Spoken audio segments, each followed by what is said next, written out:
خب سلام به همه دوستان. امروز خوام در مورد 10 تا از بهترین فیلم های سال 2024 براتون بگم که در این فیلم ها چه اتفاقی افتاده. شماره 1 Killers of the Flower Moon. Killers of the Flower Moon روایتگر داستان واقعی قتل‌های زنجیره‌ای که در دهه 1920 در اوکلاهوما است که در آن اعضای قبیله اوساج به دلیل کشف به نفت در زمین‌هایشان به طرز وحشیانه به قتل می‌رسند. این فیلم بر روی تحقیقات جی ادگر هوور، تام هنس، لئوناردو دیکاپریو تمرکز دارد که تلاش می‌کنند تا این قطعه‌ها را هم کنند. داستان از طریق دیدگاه اسمات بورکهارت لئوناردو دیکاپریو روایت می‌شود که با لیدی گلادستون، زنی ثروتمند از قبیله اوساج ازدواج می‌کند که این زن اسمات را به ثروت و قدرت دسترسی می‌دهد. شماره 2 گلادیاتور 2 در اصل 16 سال پس از مرگ مارکوس، روم تحت حاکمیت امپراتوران دوقلو فاسد گتا و کاراکالا است. در پادشاهی نوم میدا در شمال آفریقا، پناهنده‌ای به نام ناهو با همسرش آرایشا زندگی می‌کند. ارتش دوم به رهبری جنرال آکاسیوس این پادشاهی را فتح می‌کند و آرایشات را می‌کشد و هانو و سایر بازماندگان را به بردگی می‌برد. بردگان به استیلا فرستاده می‌شوند. رومی‌ها بردگان را مقابل بابون‌های وحشی قرار می‌دهند تا آنها را به عنوان گلادیاتورهای احتمالی به چالش بکشند. هانو به طرز وحشیانه یک بابون و ارباب استبل بر مارکینوس را تحت تاثیر قرار می‌دهد. شماره 3 جوکر 2 که در سال 2024 ساخته شده. 2 سال بعد از واقعی قسمت اول، آرتور فلک که همچنان در تیمارستان آرکام بستری است، برای طی کردن روند بهبود خود در کلاس‌های درمانی با موسیقی شرکت می‌کند. خیلی زود روابط عاشقانه میان آرتور و یکی دیگر از بیماران آرکام را به نام لی شکل می‌گیرد که رابطه‌ای که بین مرور شکلی عجیب پیدا کرده و تبدیل به جنون 2 نفره می شود. در همین حال برخی از شورشیان حامی آرتور تلاش دارند که او را از زندان فراری دهند. صحنه‌های موزیکال و طرح‌های این صحنه فیلم مورد تحسین قرار گرفت، ولی شخصیت پردازی ضعیف و روند کند داستانی و زمان طولانی فیلم انتقاد دارند بعضیا، چون خیلی از این فیلم خوششون نیامد. شماره 4 کاپیتان مارول که در سال 2019 ساخته شده. شاید بگید که چرا این فیلم رو من گذاشتم. این فیلم هنوز کلی طرفدار داره و خیلی ها هنوز هم این فیلم رو میبینند. در سال 1995 در سیاره هلا، پایتخت امپراتوری کلیبرس، عضو استان فوبرس و از فراموشی و کابوس‌های مکرر که در یک زن مسن رنج میبرد.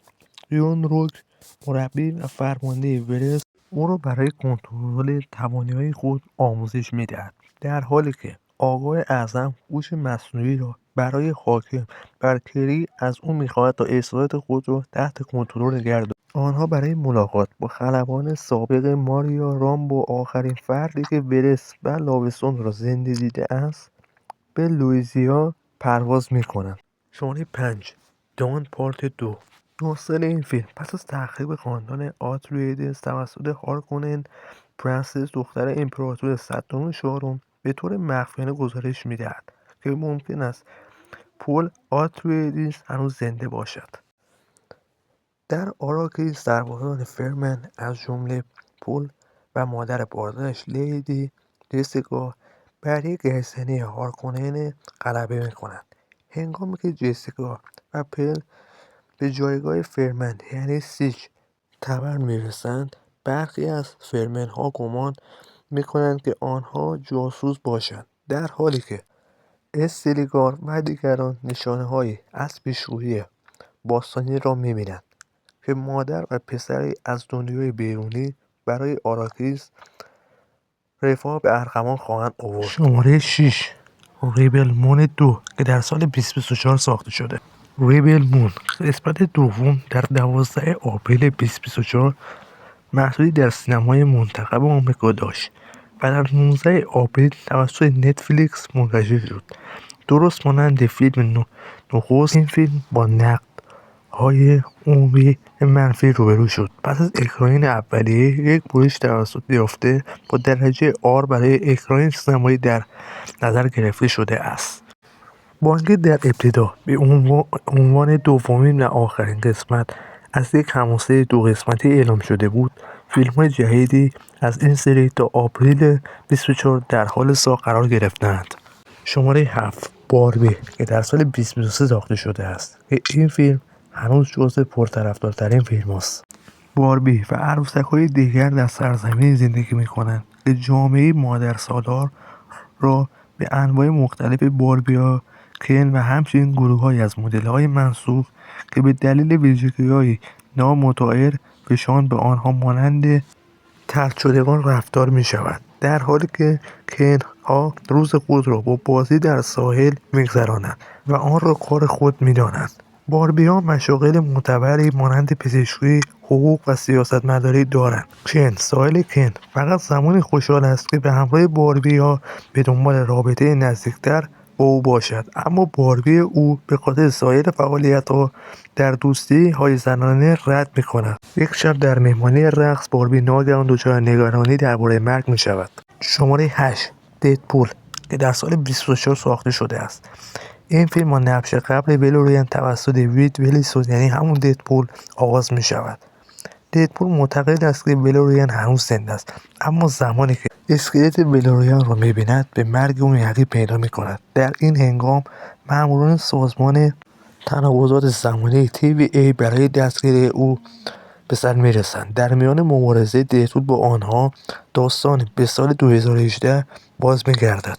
در سال 2018 پس از اینکه وید ولیسون یعنی همون ددپول از دستگاه سیف در زمان کبیل برای جلوگیری از مرگ دوست دخترش ونسا استفاده کرد و او توسط هبی هوگان طرد می‌شود و به جهان خود باز می‌گردد. 6 سال بعد او به امید پیوستن به انتقام جویان خود باز می‌گردد. شماره 9 میسیون ایمپاسیبل یا همون مأموریت غیر ممکن. قسمت اول این فیلم در 19 ژوئن 2023 در روم برگزار شد و در 12 ژوئن به وسیله پارامونت پیکچر در ایالات متحده منتشر شد. این فیلم به خاطر بازیش، کارگردانی مک‌کواری، سکانس‌های اکشن تحسین منتقدان را دریافت کرد و با فروش جهانی 567 میلیون دلار به دهمین فیلم پرفروش سال 2023 تبدیل شد. اما به دلیل بودجه گران و رقابت با پدیده فرهنگی، بارب نهایمر این فیلم در ریشه ناامید کننده بود. دنباله‌ای تحت عنوان مأموریت غیرممکن روزشمار نهایی در سال 2025 منتشر خواهد شد. ایتن هانت از طرف AMF مأموریت پیدا می‌کند تا نگذارد یک فناوری مرموز به نام NTNT که یک هوش مصنوعی قدرتمند است به افراد نادرست بیفتد. شماره 10 یاردز یا همون 100 یاردز که در سال 2023 ساخته شده است. خلاصه داستان این فیلم که در دهه 1920 در شهر تیانجین در شمال چین اتفاق می‌افتد، پس از مرگ یک استاد مشهور هنرنمایی رسمی، 2 شاگرد وی برای تحصیل آکادمی او به رقبای سرسخت هم تبدیل می‌شوند. حال آنها جنگ قدرتی را آغاز می‌کنند که کل شهرها را به سمت هرج و مرج می‌برند. خب مرسی از همه دوستان که تا آخر فیلم با ما همراه بودند.